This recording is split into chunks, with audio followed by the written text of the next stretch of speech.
Bonjour, je suis Céline Athias. Je suis executive coach certifiée et je vous souhaite la bienvenue dans mon podcast Hollywork.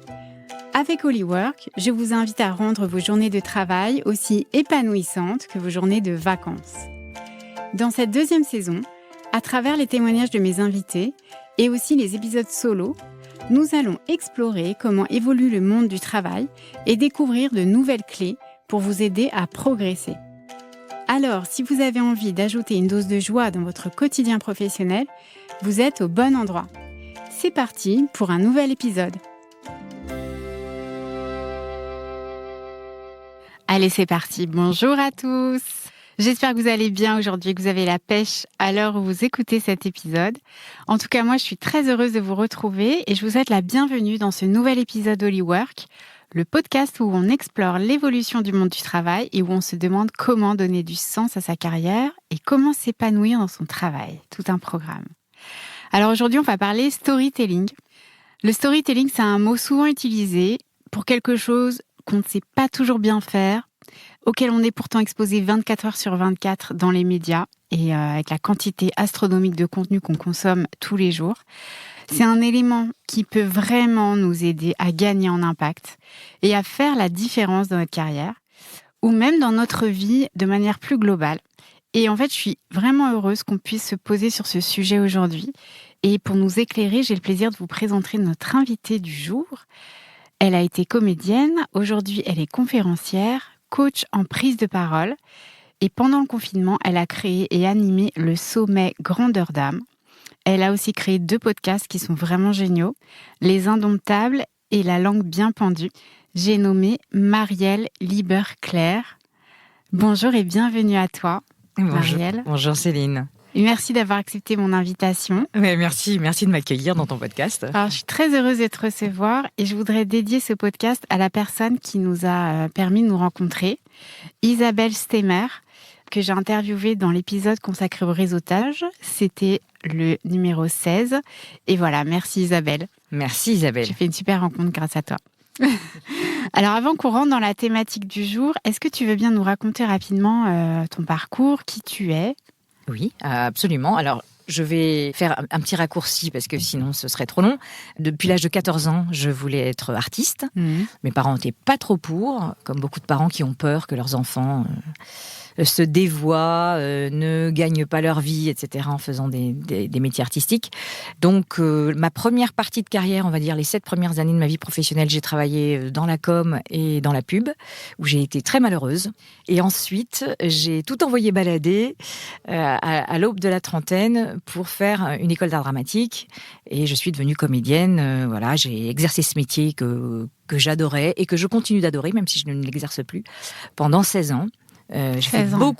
J'ai fait beaucoup de théâtre, j'ai fait un peu d'image, j'ai joué dans un téléfilm qui s'appelle Sur le fil dans les années 2010. J'ai fait aussi beaucoup de voix off pour la télévision, pour des vidéos corporate, pour des narrations documentaires, notamment sur Arte. Voilà, j'ai beaucoup utilisé ma voix aussi, la voix vecteur d'émotion, c'est pas moi qui vais te l'apprendre. Et donc en 2013, j'ai décidé de faire une seconde reconversion parce que j'avais envie d'être plus au contact des gens. Alors ça peut paraître paradoxal, mais quand on est acteur, actrice, finalement, et surtout quand on joue au théâtre, on n'est pas très en contact avec le public, en fait. Si les personnes ne viennent pas à l'issue du spectacle nous voir, nous dire ce que ça a provoqué chez eux, finalement, chacun rentre chez soi de son côté. Et moi, j'aime les gens. Donc, j'ai envie de savoir ce qu'ils vivent. J'ai envie de connaître leurs difficultés. J'ai envie de me sentir aussi utile à la communauté au sens large. Donc voilà, en faisant cette reconversion, j'ai fait un bilan de compétences et tout de suite on est arrivé sur la transmission, le désir de transmettre, le côté pédagogique que je peux avoir. Et donc le coaching en prise de parole en public est arrivé tout naturellement dans ma vie. J'aime vraiment beaucoup accompagner les personnes sur leur façon de communiquer parce que la communication c'est le lien. Et le lien c'est quelque chose de fondamental pour moi. Je crois qu'on n'est pas grand-chose sans les autres. Quand on a développé certaines compétences en communication, c'est plus facile de trouver des partenaires, c'est plus facile de trouver des clients, c'est plus facile de trouver des gens avec qui on a envie de créer des choses. Tout est plus simple. Et donc, aider mes clients à faire ça, à bien communiquer ce qu'ils sont. Donc, pas du tout être dans quelque chose de l'ordre de l'équarrissage de tête. Moi, j'ai horreur de ça. Et je trouve que le storytelling est justement une façon d'aborder la communication qui va au cœur de ce qu'on est, de nos histoires, de notre façon de se raconter. Et donc là, c'est mon petit bonbon dans tout ce que je fais, dans toutes mes activités de conférences ou de coaching ou de formation. C'est vrai que la matière storytelling est pour moi une matière noble, que j'aime communiquer et voilà, j'aime transmettre cet outil en fait. Le lien par la voix. Oui, tout à fait. La voix pour créer du lien. La voix. Oui, le lien par la voix, le lien par les mots aussi. Le choix des mots est quelque chose de très important. Oui. Je suis passionnée de langue française, c'est pour ça d'ailleurs que j'ai créé un podcast qui s'appelle La langue bien pendue, qui parlait de ça, qui parlait de la langue française, de l'impact qu'elle a, du choix des mots, de l'évolution aussi de la langue française dans notre société par rapport aux enjeux qu'on vit aujourd'hui, la féminisation de la langue évidemment, etc. Donc l'impact de la voix avec toutes les émotions qui l'accompagnent, mais aussi le choix des mots comme si on choisissait des bijoux dans une vitrine, quoi. On choisit pas au hasard. Quelles sont les choses qui peuvent se combiner entre elles harmonieusement et oui, tout ça me passionne en fait. Magnifique. Magnifique. Et alors, du coup, aujourd'hui, petite minute promo quand même avant d'attaquer le sujet du jour. On te contacte comment et si on a besoin de quoi? Et si on est qui? Alors, il y a plusieurs façons de me communiquer. J'aime beaucoup LinkedIn, parce que c'est facile de me contacter par ce biais-là. Je peux aider toutes les personnes qui ont des speeches à enjeu à faire. Ça peut être je dois défendre ma candidature sur une prise de poste, par exemple, une promotion. Ça peut être j'ai une conférence que je souhaite écrire et j'en suis aux prémices et je sais pas comment faire pour avoir, par exemple, une introduction qui va tout de suite accrocher le public, etc. Donc, j'accompagne pas mal de conférenciers, beaucoup de dirigeantes et de dirigeants qui doivent parler à leurs collaborateurs, porter une vision auprès de leur équipe rapprochée, etc. Donc, voilà, toutes les personnes qui ont envie de réussir en fait leur prise de parole. Ça peut être aussi des présentations, notamment des startups qui ont besoin de lever des fonds. Je peux aussi les aider à faire une présentation qui donne envie aux investisseurs de les soutenir. Donc voilà, dès qu'on a un enjeu fort et qu'on veut pas louper notre prestation, eh bien c'est bien de se faire accompagner par un ou une professionnelle. Donc si c'est moi, j'en serai honorée évidemment. Tout à fait. C'est vrai que c'est quelque chose auquel on ne pense pas forcément, mais effectivement, quand on flippe un petit peu à l'idée de parler devant un public, eh ben l'idée c'est de se préparer. Et si on trouve la bonne personne pour se préparer, c'est encore mieux en fait. Oui, j'aime bien la métaphore du sportif de haut niveau. Oui, tout à fait. On sait tous courir, on sait tous sauter, etc. Mais si demain on avait une compétition de haut niveau, etc., ça nous viendrait pas à l'idée de pas prendre un coach. De pas prendre un coach. Voilà. Donc c'est évidemment que si c'est pour faire peut-être le discours anniversaire des 90 ans de grand-maman, on n'a peut-être pas besoin d'un coach. On parle avec son cœur et c'est déjà suffisant.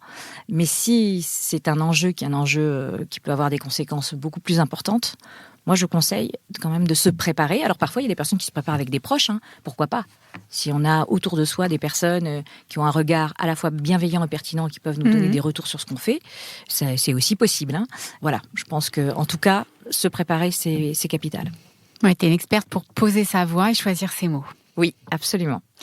Alors écoute, on va rentrer dans le vif du sujet. Selon toi, en quoi le storytelling renforce l'impact de nos propos? Le storytelling, c'est déjà donc cet art de raconter les histoires. C'est plus court de le lire en anglais. Le storytelling, sa force, son super pouvoir, c'est de convoquer les émotions chez les autres. Quand on dit « il était une fois », voilà, juste ça, je crois que notre petit enfant intérieur qui sommeille quelque part, il se réveille et il a envie de savoir la suite. Donc, il y a une part de nous cette part d'enfance en fait, qui ne s'éteint jamais complètement, qui est touchée dès qu'on raconte une histoire. Donc ça, déjà, c'est quelque chose qu'on ne contrôle pas. Moi, dès qu'on me dit « il était une fois », ça s'est passé à tel endroit, en telle année, j'étais dans telle situation, et puis, 3 petits points, moi, ça y est, je suis accrochée tout de suite. Je ne connais pas de gens qui disent « moi, les histoires, non, ça me fait rien ». On est tous fous de séries, de films, de livres, on est constitués d'histoires. nous-mêmes, on est une histoire. On est une histoire. On crée aussi des histoires. Tous les jours, il nous arrive des choses. Donc, on est une histoire en marche, j'ai envie de dire. Et à la fois, on adore qu'on nous en raconte aussi des histoires. Donc déjà, cet aspect émotionnel, qui est quelque chose qu'on ne contrôle pas, qui nous échappe, mais en tout cas qui nous impacte fortement, c'est, je pense, le premier super pouvoir des histoires. Impacté par les émotions. Impacté par les émotions, absolument. Il faut savoir que dans le cerveau, la partie qui gère les émotions, puisqu'on dit toujours les émotions, c'est dans le cœur, mais c'est surtout le cerveau, même si c'est poétique de se dire que c'est dans le cœur. Donc la partie dans le cerveau qui gère les émotions et la partie qui gère tout ce qui est mémorisation sont très très proches. Donc plus on a d'émotions quand on entend quelque chose, plus on va se souvenir, plus on va voilà, la rétention va être beaucoup plus forte que si juste je vous balance un PowerPoint avec des chiffres, etc. Des choses, de l'information froide, je dirais. En fait, il faut les deux. Il faut les deux.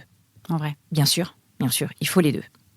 Mais effectivement, la mémoire longue, c'est aussi la zone de la mémoire des émotions. Donc c'est pour ça qu'on va s'en rappeler longtemps. Exactement. Effectivement, si vous voulez, mesdames et messieurs, qu'on se rappelle de vous longtemps, je vous invite à toucher le cœur des gens. Génial. Alors, selon toi, les ingrédients de base pour un bon storytelling, si le storytelling c'était un bon plat, une bonne recette, tu mettrais quoi dedans ? Qu'est-ce qu'on met dans une bonne histoire ? Déjà, première chose, et ça c'est mon petit côté éthique qui va prendre la parole, c'est d'abord il faut que ce soit une histoire vraie.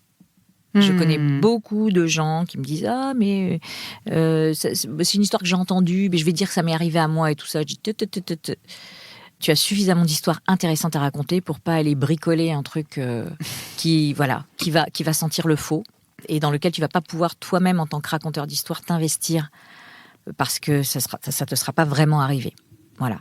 Donc déjà, il faut que l'histoire soit une histoire vraie. Ensuite, les bons ingrédients. Il faut qu'il y ait de la structure, donc la partie dure de l'histoire. Donc la structure, c'est quoi ? C'est le lieu, le ou les protagonistes, à quelle époque ça s'est passé, voilà, pour que la personne en face, elle puisse tout de suite se projeter. Si je rentre dans l'histoire en disant « Oh, j'étais énervée, c'était pas possible, je n'étais pas d'accord avec cette prise de position. » Oui, mais c'était quand ? Est-ce que c'était à Berlin en 2005 et tu étais en vacances et tu rencontres quelqu'un avec qui tu aurais dû collaborer ? Ou est-ce que c'était, j'en sais rien, il y a 3 semaines, dans un dîner entre amis ? C'est très important. Moi, l'image que je vais fabriquer à partir de ce que tu me racontes n'est pas du tout la même. Tout à fait. Donc, on a besoin de cette partie vraiment factuelle, non contestable. Donc, qui, quoi, où. Ça, c'est vraiment déjà... on pose le décor et on dit qui sont les protagonistes principaux. Et puis ensuite, évidemment, il faut des éléments émotionnels. Donc, c'est la partie plus subjective de l'histoire. J'ai vécu telle chose, mais comment je me suis sentie quand j'ai vécu telle chose ? Il m'est arrivé un coup dur, j'ai failli fermer mon entreprise. Oui, mais comment tu t'es sentie à ce moment-là ? Parce que c'est par les émotions qu'on se relie, on l'a déjà dit. Et si juste un dirigeant a envie de partager un coup dur qu'il a eu dans son entreprise et que je n'ai pas du tout la sensation que ça a convoqué d'émotions chez lui, comment moi je peux me relier à lui ? L'émotion, c'est universel, donc c'est vraiment un langage commun qu'on peut avoir. S'il dit j'étais complètement désemparée, et ben tout de suite moi je me mets à sa place. Je me dis bah oui, on perd une entreprise dans laquelle on a mis. Et comment il va faire ? Donc ça crée de l'émotion, ça crée du suspense, ça crée de l'empathie. Donc ça aussi, c'est un élément important du storytelling, cette création d'empathie. Ça donne envie de savoir la suite. Et puis, quand on trouve l'histoire belle, ça donne envie de connaître mieux la personne. Voilà, si on est en recherche, je disais tout à l'heure, de partenaires, de personnes avec qui faire des choses et tout, une belle histoire, c'est rentrer dans l'intimité de l'autre par un moyen finalement à la fois simple et immédiat. Donc, on n'a pas besoin de connaître la personne depuis 10 ans. Si elle nous raconte une histoire touchante et qui rencontre nos valeurs, qui rencontre notre vision du monde, on se dit, mais en fait, avec cette personne, on se ressemble. On est de la même tribu, quelque part. Voilà aussi l'impact d'une bonne histoire, d'un bon storytelling. C'est cet aspect-là qui permet de créer, oui, une tribu qui nous ressemble. Et alors après, comment tu finis ? Alors, comment on finit ? Alors, la fin, évidemment, faut qu'il y ait une fin, faut qu'il y ait une morale à notre histoire. Faut penser aux fables de La Fontaine. Il raconte une histoire et à chaque fois, il nous explique ce qu'il faut en tirer. Donc, ce qui est génial avec le storytelling, c'est qu'une même histoire peut raconter plein de choses différentes selon les éléments que l'on va mettre en valeur. Donc après, c'est à vous de décider qu'est-ce qui va dans votre histoire, qu'est-ce que vous voulez lui faire dire. Donc on termine avec la résolution, le sens, et éventuellement peut-être il peut y avoir un appel à l'action derrière. Ça, c'est vraiment pour le storytelling professionnel, on va dire. Il n'y a pas besoin de cet appel à l'action, évidemment, quand on raconte une histoire à ses amis ou à ses enfants. Mais voilà, avec le storytelling pro, on a déjà en tête, quand on raconte l'histoire, ce que l'on souhaite faire ou faire penser aux personnes à qui on raconte cette histoire. Donc c'est ça, donc il faut d'abord se poser sur l'intention. C'est quoi notre objectif ? Exactement. Et quelle est l'histoire dans mon stock d'histoire qui peut correspondre le mieux à cet objectif que je sers en racontant cette histoire. Tout à fait, d'accord, hyper intéressant. C'est très intéressant parce que moi, ça me fait penser, là on switch un peu sur le coaching 2 secondes, mais j'ai appris quelques notions de Gestalt thérapie. Et effectivement, ça me fait beaucoup penser à la manière dont la Gestalt découpe la mise en contact, en fait, le contact à l'autre. Il y a d'abord le pré-contact. Donc là, toi, c'est effectivement les faits, où est-ce que ça se passe, comment, qui, etc. Ensuite, le plein contact, où là, on est vraiment en plein contact avec la personne, on est en lien avec elle. Et là, donc, c'est la partie émotionnelle, où tu vas vraiment parler de toi, de comment tu t'es senti, tu te dévoiles. Et ensuite, le sens, c'est le post-contact, on se quitte, c'est la fin de l'histoire. Et quand on s'est quitté, qu'est-ce qu'on va retirer de ça ? Comment est-ce qu'on va maturer un peu cette rencontre-là ? Et là, c'est effectivement la morale de l'histoire, la résolution, quel sens on met derrière, et puis qu'est-ce qu'on va faire et comment on va préparer notre prochain contact. Donc c'est hyper intéressant de voir ça sous ce prisme-là. Alors, je me demandais aussi, est-ce que les règles du storytelling changent en fonction du support de communication? Parce qu'aujourd'hui, quand on est un professionnel, quand on est actif, il nous arrive de communiquer soit dans le milieu pro, donc parce qu'on est en réunion, parce que on présente quelque chose. Donc là, c'est soit du one-to-one, soit du one-to-few many, et en vrai. Mais on communique aussi sur les réseaux. Il peut nous arriver d'écrire des choses, de faire des audios. Est-ce qu'il y a un ingrédient supplémentaire en fonction de ce médium-là ? Là, tout de suite, j'ai envie de te dire non. Les règles, elles ne changent pas. La seule chose qui peut changer, c'est éventuellement le temps que tu as pour convaincre les gens avec ton histoire, la richesse de détails que tu vas mettre dans chaque étape de ton histoire, etc. Oui. Ça, évidemment, par exemple, sur un post LinkedIn, tu racontes une histoire, c'est pas la même chose que de raconter une histoire dans un blog, où tu vas avoir beaucoup plus de caractère, entre guillemets, beaucoup plus de place pour raconter une histoire, donc tu pourras peut-être t'étendre un peu plus sur tel ou tel rebondissement de ton histoire. Avec LinkedIn, on est obligé d'être plus synthétique. Voilà, je pense que c'est ça. Mais sinon, les piliers d'une bonne histoire restent les mêmes. Mais d'ailleurs, quand tu regardes une série, l'épisode d'une série que tu aimes, tu regardes une tragédie grecque, tu regardes même une publicité. La publicité, c'est du storytelling en 30 secondes ou en 60 secondes. Tu retrouves toujours c'est la même chose. Il y a des protagonistes, il y a une difficulté, un problème à résoudre, il y a des alliés et ou des antagonistes, et puis il y a une quête. Et pour pouvoir atteindre l'objet de cette quête, il va falloir qu'on se transforme, qu'on apprenne une compétence, qu'on trouve un produit, qu'on trouve, là je parle de la publicité, En tout cas, il va falloir qu'on aille chercher quelque chose de supplémentaire, parce que ce qu'on est, soit tout seul dans cette histoire, n'est pas suffisant pour pouvoir, combattre le dragon, pour parler des contes mythologiques. Il va falloir quelque chose de plus. Donc, soit aller chercher des compétences supplémentaires, des aides, de nouvelles idées. Il va falloir être créatif. Il va falloir, quelque part, se métamorphoser. Aller chercher des ressources insoupçonnées en soi pour pouvoir surmonter cette difficulté. Et c'est toute la beauté de l'histoire. C'est comment je me transforme pour pouvoir atteindre un niveau supérieur de compréhension des choses et aussi de lien aux autres, puisque, comme j'ai dit tout à l'heure, on a besoin des autres, en fait, pour évoluer. C'est extraordinaire parce que depuis tout à l'heure, en fait, je dois vous dire, à vous qui nous écoutez, Marielle n'a pas mes questions, ok ? Elle voulait complètement improviser. Et depuis le début de l'émission, elle ne fait que teaser mes questions. Donc, je le jure, j'ai pas fait exprès. Enfin, vraiment, pour le coup, on est vraiment sur la même longueur d'onde. Et tant mieux. Parce que justement, en fait, je voulais faire à la fin de cette interview, mais je vais le faire tout de suite parce que, voilà, moi, quand tu m'as parlé de storytelling, tu m'as proposé qu'on parle de storytelling ensemble, j'ai tout de suite pensé à un protocole que j'utilise aussi dans mes séances, qui est le voyage du héros.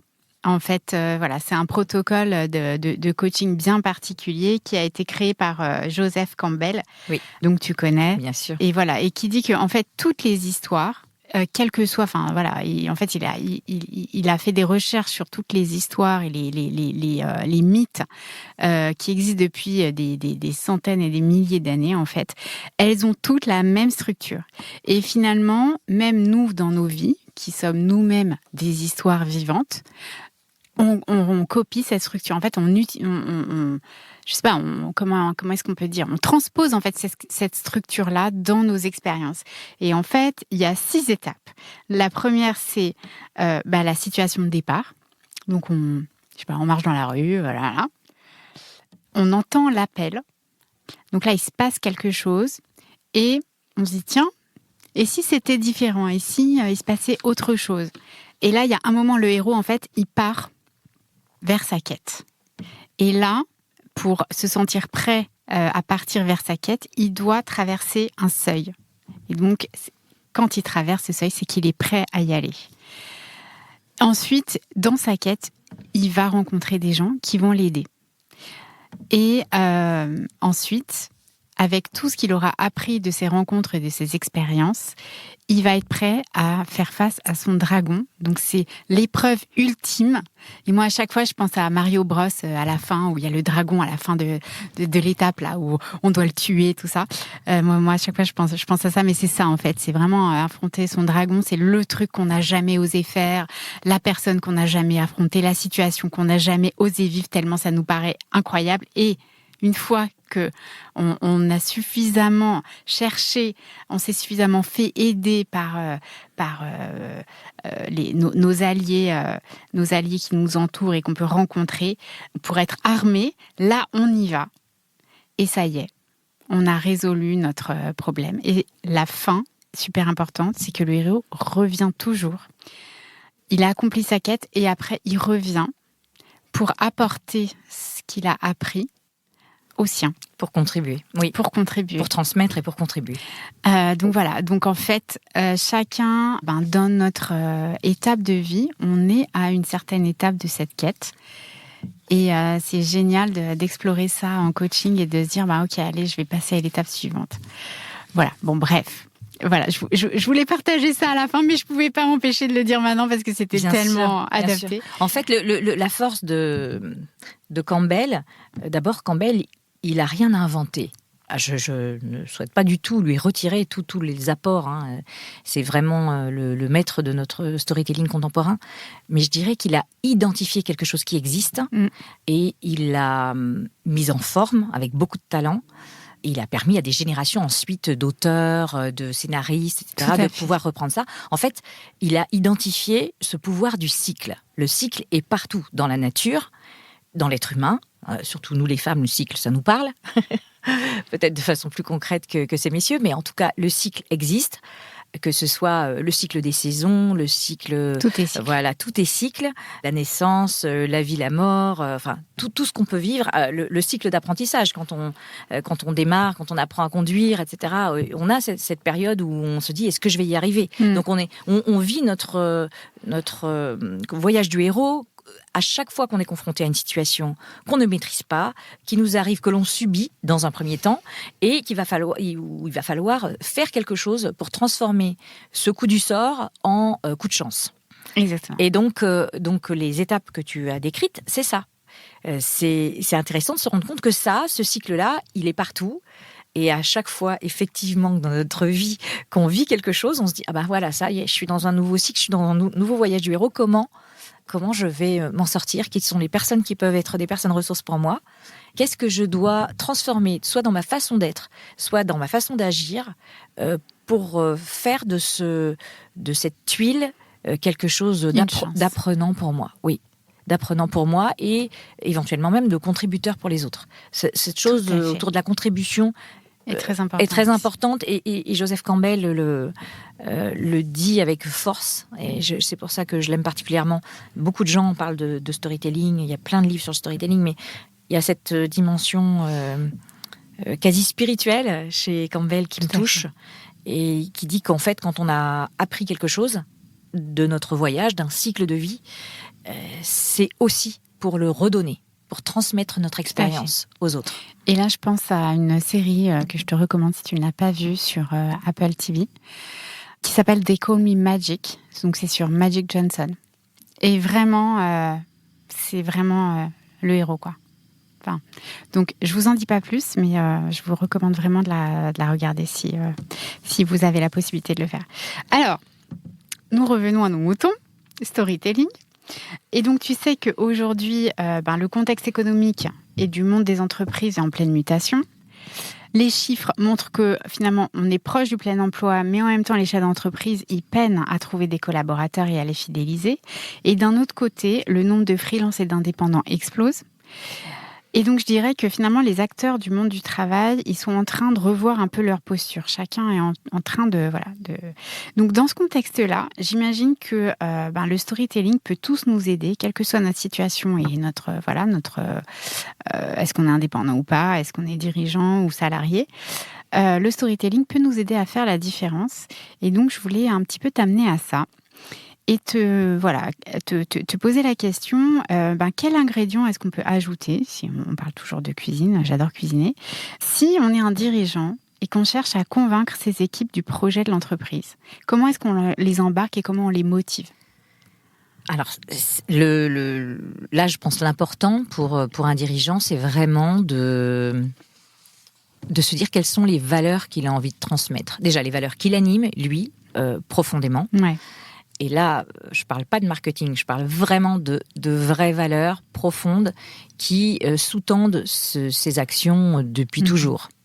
Donc, quelles sont les valeurs qui l'animent et quelle est l'histoire qu'il a envie de transmettre à ses équipes qui symbolisent le mieux ces valeurs, qui les font le mieux vivre dans la tête des autres. On peut le voir d'ailleurs dans les grands mythes, mais aussi dans les grands dirigeants, leaders politiques, etc. Ceux qui sont en capacité de raconter une histoire ou des histoires qui font vivre des valeurs profondes, des valeurs sincères chez eux, ils fédèrent. Il y a quelque chose de magique pour le coup. C'est un mot qui va revenir souvent dans ce podcast, mais il y a quelque chose de magique, c'est-à-dire d'un peu inexplicable, mais par contre qui est réel. Et l'impact que l'on a quand on raconte une histoire qui vraiment nous fait vibrer, c'est extraordinaire. Enfin, je pense qu'il y a vraiment quelque chose à cultiver autour de ça, le fait de se dire quelles sont les valeurs qui m'animent, qui sont importantes pour moi, et quelles sont les histoires qui sont un peu fondatrices aussi de qui je suis. Et ces histoires, faut pas hésiter à les raconter parce que c'est vraiment ça qui va faire que les gens auront envie de vous suivre. Et on n'a pas envie de suivre une valeur, on a envie de suivre quelqu'un. Quelqu'un, tout à fait. Ça veut dire quelqu'un aussi qui a des vulnérabilités, quelqu'un qui vit des doutes. Tout à fait. Et à travers les histoires, on peut montrer à quel point on est résilient. La résilience, c'est quand même quelque chose de fort, surtout dans notre époque qui est quand même bousculée et bousculante. Bousculante, ouais. Oui. Et que cette résilience, donc elle est constituée à la fois de notre vulnérabilité et de notre force, les deux. Et c'est pas vrai qu'on a envie de suivre quelqu'un qui n'a jamais de doute, qui n'a jamais de problème, qui n'a jamais de coup de mou. On a envie de suivre un vrai être humain, pas un robot, quoi. Tout à fait. Voilà. Donc la force de l'histoire et des valeurs qu'elle véhicule, c'est beaucoup plus fort que de dire moi c'est important que mes équipes aient cette valeur résilience. Ouais, mais là c'est froid, quoi. Raconter une histoire, ça va être beaucoup plus puissant et ça va humaniser toute votre communication. Tout à fait. Alors tu vas voir combien c'est fort. La question que je vais te poser par rapport à ce que tu viens de dire au tout début de l'émission. Si on est un entrepreneur, qu'on a besoin de lever des fonds, oui. Là, sur quoi est-ce qu'on insiste ? Déjà, je pense qu'il faut insister sur ce qui a fait qu'on a eu envie de créer ce produit ou cette offre. Ouais. en lien avec qui on est. Donc, il y a des personnes qui vont créer un produit qui entre en résonance avec une activité qui existe dans leur famille depuis longtemps, une activité peut-être traditionnelle qui se faisait en physique, j'ai envie de dire, à une boutique, etc. Et eux, maintenant, ils le font en ligne. Ça peut être ça. Donc, là, on a tout à fait un storytelling de transmission. Donc, ça suppose de bien savoir qui on est. Oui. Et quelle est notre identité, oui. etc. Tout à fait. Donc, on a un storytelling de transmission. Ça fait toujours rêver. Hein, et c'est pas pour rien si les entreprises adorent dire oui, nous faisons du champagne depuis 1884, voilà, de père en fils. Ça fait rêver. Tout de suite, il y a cet aspect dynastique qui nous fait tous rêver. Il était une fois. Voilà. Alors, on est dans le il était une fois, mais en plus dans cette transmission, dans la transmission du savoir, on se dit un petit enfant élevé, par exemple, dans la culture du vin ou dans la culture, j'en sais rien, de la joaillerie. Ça titille tout de suite notre imaginaire. Donc bien connaître son histoire, bien sûr, et ensuite ne pas hésiter à la nourrir avec les émotions qu'on a pu ressentir, les émotions qu'on ressent toujours. Donc, mais toutes les émotions. Il n'y a pas d'émotions qui sont malvenues. De dire cette chose m'a mise en colère, cette chose j'étais totalement désemparée, j'étais perdue. Je me suis demandé si j'allais pouvoir continuer mon activité. Toutes ces choses-là sont intéressantes dans les histoires. Parce que voilà, elles vous rendent humain, donc vulnérable, et donc aussi fort dans votre capacité à résoudre les difficultés de la vie, quoi, ou du travail. Si on est un entrepreneur et qu'on veut vendre ses produits ou ses services, alors là, je conseillerais plutôt de faire le storytelling du client, du cas client. Le cas client, c'est toujours super intéressant. Parce que là, c'est notre client, le héros. C'est lui qui a une difficulté à résoudre. C'est lui qui a un problème qui le gêne, qui l'empêche de vivre, qui l'empêche, entre guillemets, de bien fonctionner depuis un certain temps. Et votre produit, votre service, c'est l'allié. C'est la chose qui va lui permettre de dépasser cette difficulté. Et oui, on intervient pendant sa quête. Exactement. Hyper intéressant de voir Voilà. ça comme ça. Ouais. Alors après, qu'est-ce que j'avais d'autre comme cas ? On est un étudiant et on soutient un mémoire où on fait le grand oral du bac, parce que maintenant j'ai appris qu'on avait un grand oral à faire au bac. Oui, alors, ça fait un petit... Ça fait 2-3 ans, peut-être un peu plus. Hein. Quelque chose comme ça. Oui, qui a ce grand oral. Alors là, pour les étudiants, je suis un peu moins spécialisée. Moi, je travaille pas du tout avec des étudiants. Mais je dirais que ça peut être aussi intéressant pour eux de faire du storytelling. Alors après, ça tout dépend de la matière qu'ils présentent, mais s'ils ont à soutenir un sujet, ça peut être intéressant de dire voilà les choix que j'avais devant moi et de storyteller peut-être pourquoi ils ont choisi de cet angle-là. Donc de peut-être un peu plus documenter sous forme d'histoire pourquoi ils ont fait tel ou tel choix. Je pense que ça peut être intéressant aussi pour les personnes qui vont les évaluer. De pas simplement montrer le produit fini, mais rentrer dans la coulisse pour voir comment ça s'est fabriqué finalement, leur présentation. D'accord. Voilà l'idée qui me vient. Je ne suis pas sûre que ce soit la meilleure idée de tous les temps, mais en tout cas, si je redevenais étudiante... c'est un angle possible. Si je redevenais étudiante aujourd'hui, je pense que c'est ça que j'aurais envie de faire. Alors après, autre question vraiment très opérationnelle là, c'est imagine quelqu'un qui a le syndrome de la page blanche. Oui.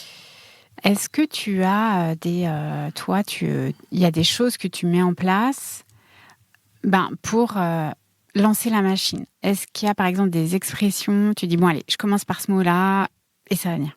Ou tu vois, une expression, un truc qui va faire que voilà, ça va partir et puis peut-être ou alors on relance l'histoire ou voilà. Alors, j'ai deux tips qui peuvent tous les deux fonctionner.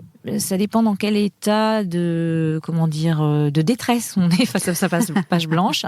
Si on est vraiment ultra à sec et qu'on n'a pas du tout d'idée, on est vraiment, c'est mental blanc, quoi.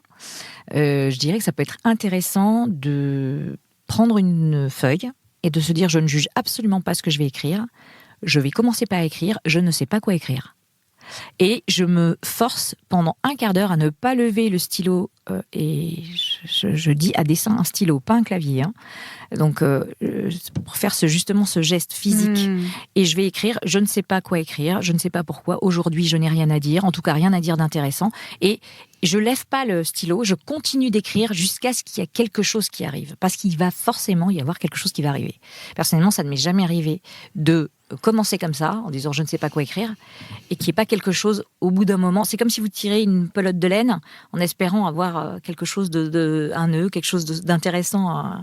Voilà, à un moment donné, il va y avoir quelque chose qui va arriver. Donc ça peut être vraiment si j'ai rien du tout. Si j'ai un début d'idée, voilà, j'ai pas une idée précise de ce que je veux faire, mais par contre, j'ai comme un petit parfum. J'ai mon objectif, je sais où je veux me rendre, mais je sais pas par quoi commencer. Je sais pas par quoi commencer. Moi, là, je conseille de se nourrir de plein de choses. Donc moi, en général, je vais aller lire des choses de la presse, je vais regarder les gens dans le métro avec beaucoup d'acuité parce que ça me donne des idées. J'observe, j'ai gardé ça dans mon métier de comédienne, j'observe beaucoup les gens dans la rue, au restaurant, au métro. Ça me donne des idées, ça m'inspire en fait. La réalité, je la trouve très inspirante. Donc, et je vais prendre des notes. Je vais prendre des notes éparses et à un moment donné, je vais de tout ce fatras qui a l'air de partir dans tous les sens, il y a une chose qui va m'appeler où je vais me dire ah mais en fait c'est ça le début de l'histoire. Voilà comment je vais structurer ce que j'ai à dire et ensuite tout va venir. Mais d'abord, je dirais il y a un moment de collecte. Je vais collecter énormément de choses autour de moi et ça, ce temps-là peut prendre énormément de temps. Moi, je suis quelqu'un qui travaille vraiment en dernière minute. Que j'ai une conférence à préparer ou que j'ai, j'en sais rien, une présentation à faire, etc. Je ne sais pas produire, vous savez, selon la méthode des petits pas. J'ai toujours des copines qui me disent « Pourquoi tu fais pas la méthode des petits pas ?» Quand elles me voient la sueur au front 24 heures avant une conférence, je suis en train de terminer des choses. Pourquoi elle n'a pas la méthode ? Mais parce que ça ne marche pas. Ça marche avec des personnes, mais pas avec mon tempérament. Donc au bout d'un moment, il faut lâcher l'affaire, se dire ce qui fonctionne pour moi, et je pense que toutes les personnes qui nous écoutent et qui sont dans le côté last minute me comprendront, j'ai besoin d'énormément d'imprégnation, d'énormément de collecte. Donc dans ce temps où j'ai l'air extérieurement, voilà, de ne rien faire, en fait, j'absorbe, je fais l'éponge.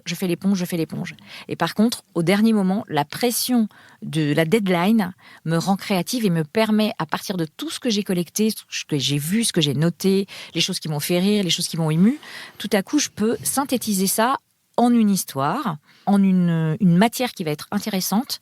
Et voilà. Et là, l'accouchement peut être assez rapide. Voilà. Mais la gestation est lente. Voilà, c'est comme ça. C'est normal, quoi. 9 mois. Voilà, 9 mois. Voilà, 9 mois. Oui, 1 heure. C'est ça, exactement. C'est ça, en fait. Hein. Oui. On est d'accord. Donc, si on n'a pas d'idée, on peut fonctionner comme ça, moi aussi. Ouais. Donc, l'écriture automatique, ça marche très bien. Quand vraiment on ne sait pas du tout où aller. Et quand on a une petite idée, mais que c'est pas encore suffisamment, voilà, on se met en mode investigateur, investigatrice. On collecte. Il va y avoir à un moment donné quelque chose qui va sortir. Mais à un moment, faut y aller quand même. À un moment donné, il faut y aller. Voilà. Oui. Moi, ce que je retiens, c'est hyper intéressant. Ce que je retiens, c'est la sincérité. Être sincère avec son audience. Oui. Ne pas avoir peur de parler de soi, oser parler de soi, de ses vulnérabilités et de ses forces, de pourquoi on fait ça. Pourquoi voilà. De ses valeurs, avoir conscience de ses valeurs. Et puis, raconter une histoire avec un début, un milieu, une fin. On pense au voyage du héros. Oui. Magnifique. Oui. Donc voilà, ça nous fait pas mal de petits conseils. J'aime bien aussi l'idée de commencer par « Il était une fois ». Oui. J'aime bien commencer aussi certains posts par « Le saviez-vous » parce que du coup, ça titille un peu, tu vois, oui. La curiosité des personnes. Ah ouais, de quoi elle va nous parler ? Voilà, qu'est-ce qu'on peut imaginer d'autre comme petite expression là, par laquelle on pourrait commencer un post, tu vois, qui pourrait accrocher. Il y a toutes les anti, comment dire, presque un peu les anti-introductions. J'appelle ça anti parce que c'est voilà les 10 choses que je ne ferais pas si j'ai envie de convaincre un client. Voilà. Et avec ça fonctionne bien sur les posts. Les 5 choses. Les listes à puces, on sait que ça fonctionne toujours bien. Et c'est pareil, ça convoque l'imaginaire. C'est pas vraiment du storytelling au sens pur du terme, puisqu'on n'a pas la structure avec les 6 étapes dont tu as parlé tout à l'heure et tout ça. Mais c'est une accroche qui est intéressante. Donc, on parle quand même de storytelling en lien avec l'impact. Donc, ça peut être une autre façon d'avoir de l'impact quand on n'a peut-être pas le temps de storyteller ce qu'on a à dire. Ça peut fonctionner aussi. Voilà. Il y a une dernière chose que je retiens, qui, pour moi, c'est l'essence de notre épisode. C'est le lien et la connexion à l'autre. Oui. Tout ce qu'on a raconté depuis le début, finalement, c'est des conseils pour se connecter à la personne ou aux personnes qu'on a en face de soi. Oui. Donc voilà, s'il y a une chose à retenir, c'est vraiment ça, se connecter. Oui, c'est une de mes obsessions, et c'est quelque chose que je dis beaucoup aux personnes qui me disent oui, mais si à la fin de la présentation on me pose des questions et que je sais pas répondre, etc. Donc je leur dis écoutez les personnes, la solution est toujours chez l'autre. Déjà, je trouve que c'est quelque chose de rassurant parce qu'on n'est plus dans cette solitude de dire il faut toujours que je sois brillant ou brillante, il faut toujours que j'ai toutes les réponses aux questions. Si on vous pose une question qui vous déroute, reposez une question pour préciser, déjà, pour comprendre où se situe vraiment la demande de la personne. Déjà, première chose. Et ensuite, il y a fort à parier. Si vous êtes là en train de faire une présentation, vous parlez de quelque chose que vous maîtrisez, ça m'étonnerait que ce que vous allez répondre, ça va tomber à côté. Donc, déjà, re-questionner, être dans l'écoute. Et souvent, on peut tirer des fils, exactement comme ce que tu fais là, quand tu m'interviewes, quand tu interviews d'autres personnes. Tu tires des fils par rapport à ce que je te dis. Donc, en fait, là, c'est juste de l'écoute, une qualité d'écoute qui va te permettre ensuite de rebondir. Quand les personnes me disent « oui, j'ai peur d'avoir un trou quand je vais faire ma présentation, etc. » Je dis « compte sur les autres, tu peux t'appuyer sur les autres. T'es pas tout seul, t'es pas toute seule. Si tu as un trou de mémoire, tu peux dire j'ai un trou de mémoire, est-ce que quelqu'un peut me dire où j'en étais ?» Mais ça va faire rire les gens, ça va les faire sourire, ça va leur sembler touchant.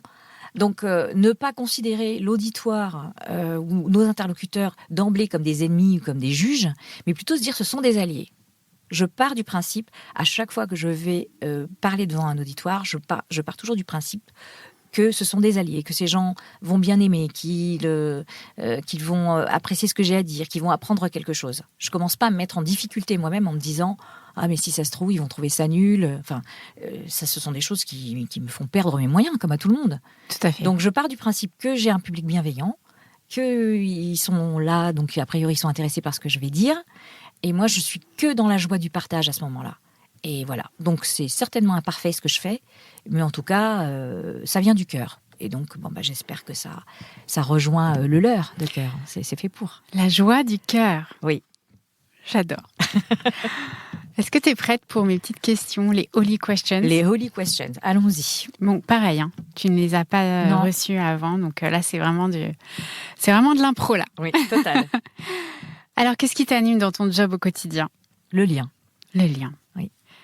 Quelle est ta routine du matin pour passer une bonne journée ? Un bon petit-déj, déjà. Un bon petit-déj. J'adore manger. Un bon petit-déj, c'est très important. Embrasser mon mari, ça me met de bonne humeur pour la journée. Je dirais commencer un petit peu à me dire c'est quoi la chose importante de ma journée aujourd'hui. À qui est-ce que je vais voir ? Commencer déjà à avoir des premiers appuis. Parce que c'est vrai que je ne vis pas ma journée de la même façon. Si par exemple, ça va être une journée où je vais beaucoup produire d'écrits et je vais pas avoir beaucoup de rendez-vous, je vais pas avoir beaucoup de coaching, etc. Donc je vais être un peu dans ma bulle. Ou si ça va être une journée très relationnelle. Donc c'est vrai que j'aime bien savoir... Tu te prépares ? Oui, je me prépare. Intéressant. Alors, nouvelle question. Parce que l'épisode va sortir en septembre. Donc j'ai créé des nouvelles questions. Qui sont tes héros ou héroïnes qui t'ont inspiré dans le développement de ta carrière ? Waouh ! Ça, c'est une question qui tue. Parce qu'il y en a plein, en fait. Il y en a plein. Et selon les périodes, c'est pas toujours les mêmes personnes. Par exemple, au début des années 2000, c'était beaucoup Frida Kahlo, qui reste une de mes artistes préférées parce que sa vie est étonnante. Oui, j'ai écouté cet épisode. Voilà, incroyable. J'ai fait un épisode des Indomptables sur elle. Ouais, c'est une femme assez étonnante. J'ai beaucoup aimé. Alors, je parle de celles qui sont mortes là pour le moment, mais Marilyn Monroe, qui était aussi une femme finalement dont on connaissait assez peu la personnalité, qui était très finalement assez en avance sur son temps, même si elle n'a pas eu le temps de montrer tout ce dont elle était capable de faire comme artiste. Mais j'aime sa féminité, j'aime son sourire éclatant, j'aime cette douceur aussi. Bon, voilà, c'est vraiment une femme que j'aime beaucoup. Après, dans les personnes qui sont bien vivantes et qui ont du tempérament et leur vitalité m'inspire beaucoup, il y a évidemment Christiane Taubira, qui est une femme que je rêve d'interviewer. À chaque fois qu'on me donne un micro et que j'ai l'occasion de le dire, je le dis. Christiane, je vous aime et je voudrais vous interviewer. Donc voilà, je le dis. C'est en jamais. Bon, faut croire au miracle. Faut croire au miracle. J'aime aussi beaucoup Meryl Streep. Ouais. Je trouve que c'est une actrice engagée, une femme d'une grande intelligence. J'aime ses choix de rôle, j'aime le fait qu'elle ne vive pas à Hollywood, qu'elle vive à la campagne, sa vie privée, c'est très important pour elle et elle déroge pas à ça. Elle se laisse pas éblouir par les paillettes d'Hollywood. Elle est vraiment c'est une femme droite. Je sens une femme droite et ça me plaît vraiment beaucoup. Centrée, oui, surtout. Tout à fait, exactement. Et c'est peut-être aussi le secret de sa longue carrière. Elle ne s'est pas perdue dans l'image qu'elle donne aux autres. Elle est elle-même en toutes circonstances. Et je pense que c'est un des secrets. De la longévité. Oui, pour durer, pour pas devenir complètement fou quand on a une vie comme elle, quoi. On est une star internationalement connue. Donc voilà, c'est toutes ces figures de femmes. J'aime aussi beaucoup Oprah Winfrey, qui est une grande intervieweuse devant l'éternel. Et comme moi, j'adore interviewer aussi, c'est vrai que je regarde beaucoup ce qu'elle fait. Tout à fait. Et elle vient d'un milieu modeste. Elle a vécu des choses très difficiles, de la violence conjugale, etc. Et elle est toujours là, avec son grand sourire, son grand cœur, à aider les autres. Et c'est une philanthrope, c'est une businesswoman et une philanthrope et aussi une artiste. Une héroïne, finalement. Une héroïne. Elle est revenue et maintenant elle donne. Voilà, exactement. Bon, j'aime beaucoup toutes ces femmes. Je trouve qu'elles sont chacune très singulières et en même temps, c'est comme si elles faisaient partie de ma tête. Elles font partie un peu d'une famille. Je ressens beaucoup d'énergie, beaucoup de sincérité, une grande force de travail et un besoin de contribuer. Donc tout ça, ça m'inspire beaucoup. Merci. Est-ce que tu as une devise qui t'anime Oui. Une devise qui est une vieille expression populaire qui est « il faut faire feu de tout bois ». C'est vrai que à chaque fois qu'il m'arrive des choses pénibles, agaçantes, énervantes, je me dis comment je peux faire pour transformer ça en quelque chose qui va être aidant au final. J'aime beaucoup cette expression, merci. Ouais. Bah, je t'en prie. Il faut faire feu de tout bois. J'espère que le jour où je m'en vais, j'espère que sur ma pierre tombale, ce sera écrit.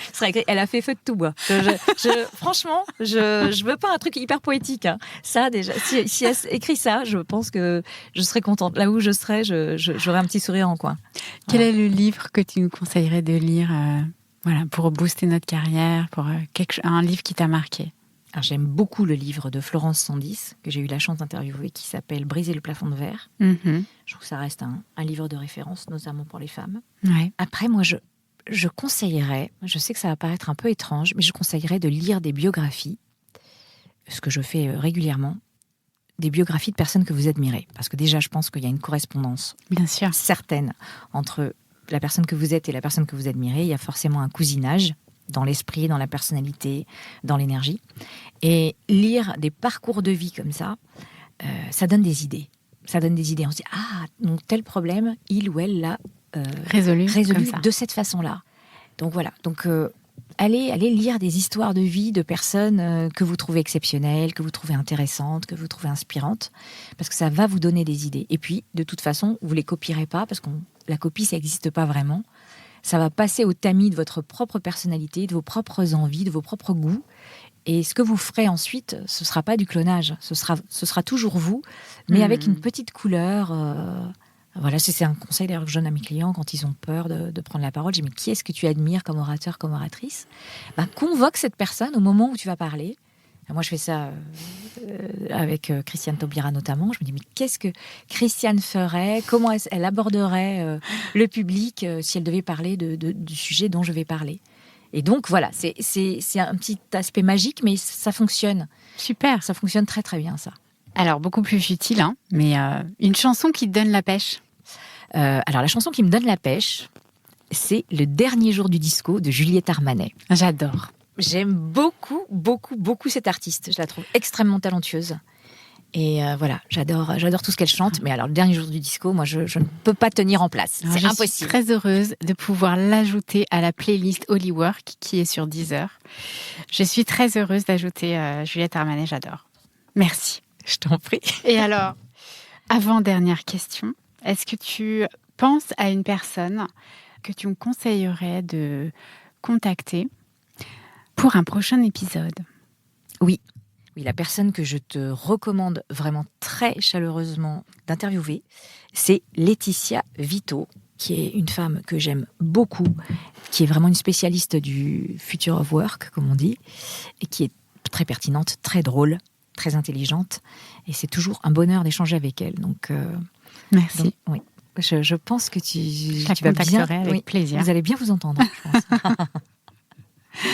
Et alors, si tu devais choisir un mot de la fin, ça serait quoi ?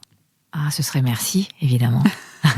Ça a été un moment extrêmement doux. Donc, merci à toi. Merci d'avoir accepté mon invitation. Voilà, j'étais très heureuse d'enregistrer cet épisode avec toi. Chers auditeurs, je vous remercie de nous avoir écoutés. J'espère que cet épisode vous a inspiré, que vous avez appris des choses, que vous avez envie de progresser sur certaines choses aussi. Je vous donne rendez-vous dans 2 semaines. Vous pouvez me retrouver d'ici là sur les réseaux. Je suis sur Instagram, sur LinkedIn et sur mon nouveau site internet holywork.fr. Je suis très fière de ce site. Je vous embrasse et à très bientôt. Au revoir. Au revoir. Merci d'avoir écouté cet épisode. J'espère qu'il vous a plu. Holy Work, c'est aussi un cabinet de coaching pour les entreprises et les particuliers qui propose des programmes de coaching, des formations en management et aussi des bilans de compétences. Je vous donne rendez-vous sur le site holywork.fr pour découvrir nos accompagnements en détail. Et ne manquez aucune info Holy Work en vous inscrivant à la newsletter et en ajoutant ce podcast à vos favoris. Et n'oubliez pas, make each workday a holiday. À très bientôt!